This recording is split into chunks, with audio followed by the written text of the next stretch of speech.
1 or 2 years.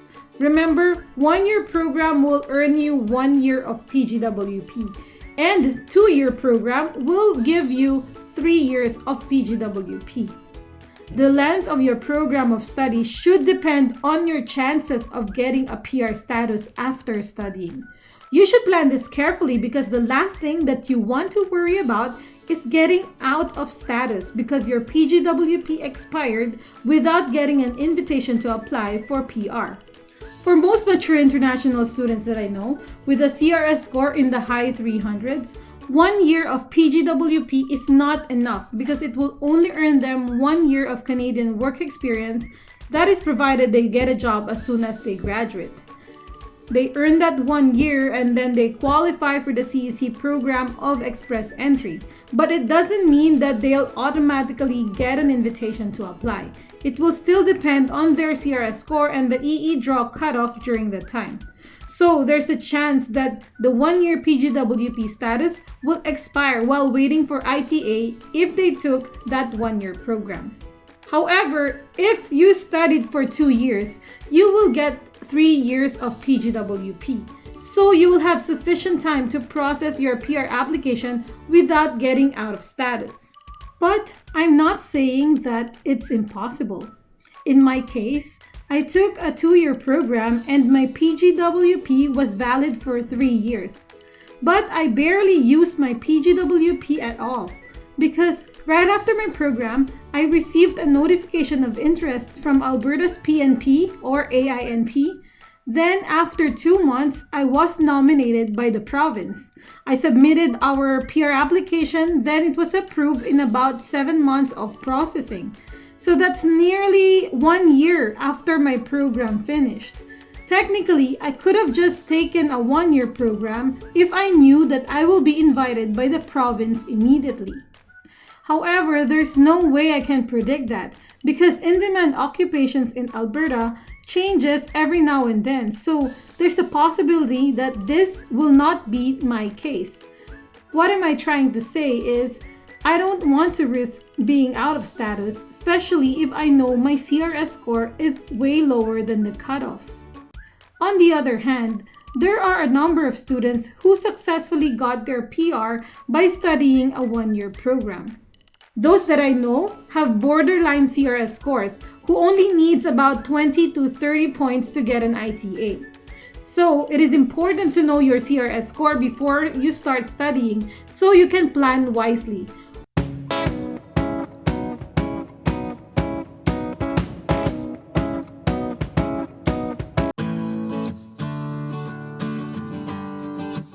So here in scenario A, Charlie is close to the cutoff because his score is 441.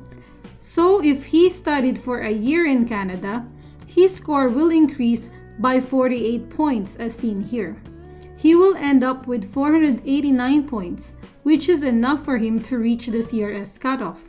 And also, Charlie will receive 1-year postgraduate work permit, which will give him a valid status in Canada while he is processing his PR application. In my opinion, in this case, it will be safe if you take a 1-year program here in Canada. However, going back to the scenarios D and E, if your CRS score is at the low 300s, even 2-year program is not enough to bring your score up. So it is very risky to take a 1-year program. Of course, when I say risky, it doesn't mean it is impossible. I may have overlooked other strategies, and mind you, there are lots of them. But I want to stress out that you have to make a realistic and solid plan before pursuing a 1-year program. Studying in Canada is very expensive, so make sure you get your money's worth.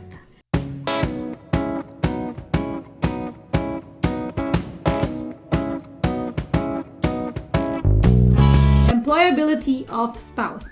In cases where the spouse of the international student, the OWP holder, will be the main applicant for the Express Entry application, it is wise to prioritize the employability of the working spouse first. Then only consider choosing the international student's program of study. So decide on which province you want to go and pick the city, That will be based on the OWP employability, and then start searching the DLI and the PGWP eligible programs in that area for the international student.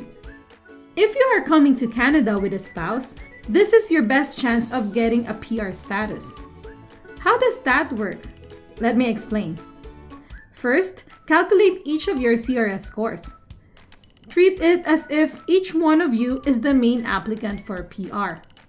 After your calculations, if one of you scored higher, let's say one is 430 and the other one is 390, the spouse who scored higher should be the working spouse or the OWP holder, while the one with a lower score should be the student.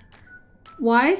Because that means that the OWP holder only needs roughly 50 points to reach the cutoff of about 470 to 480 to get an IDA. Of course, it still depends on the CRS cutoff during that time. Where will the working spouse get that extra points? This will come from 1 year of skilled Canadian work experience that can be obtained because Open Work Permit allows the spouse to work in Canada. After getting that 1 year of skilled work in Canada, CRS score will increase, plus the working spouse will be qualified to CEC stream in express entry, hence higher chances of getting an ITA. However, the caveat is the OWP holder needs to be working in a skilled job in Canada, so that's NOC 0A or B, in order for this strategy to work out. By studying in Canada, the working spouse will be able to work and get that Canadian work experience. Remember the question about the program length? 1 year or 2 years? In this scenario, 1 year program might work for your favor. 1 year program will give you 1 year PGWP, so that's enough time to process your PR application. But remember to plan properly. If this plan works out, both of you can be permanent residents in about 1.5 years, provided that all of your PR documents are ready. And if the student took a 2-year program here in Canada, the last semester's tuition could be down to the local rate, which is about 1/3 of the international student tuition. That's a big saving.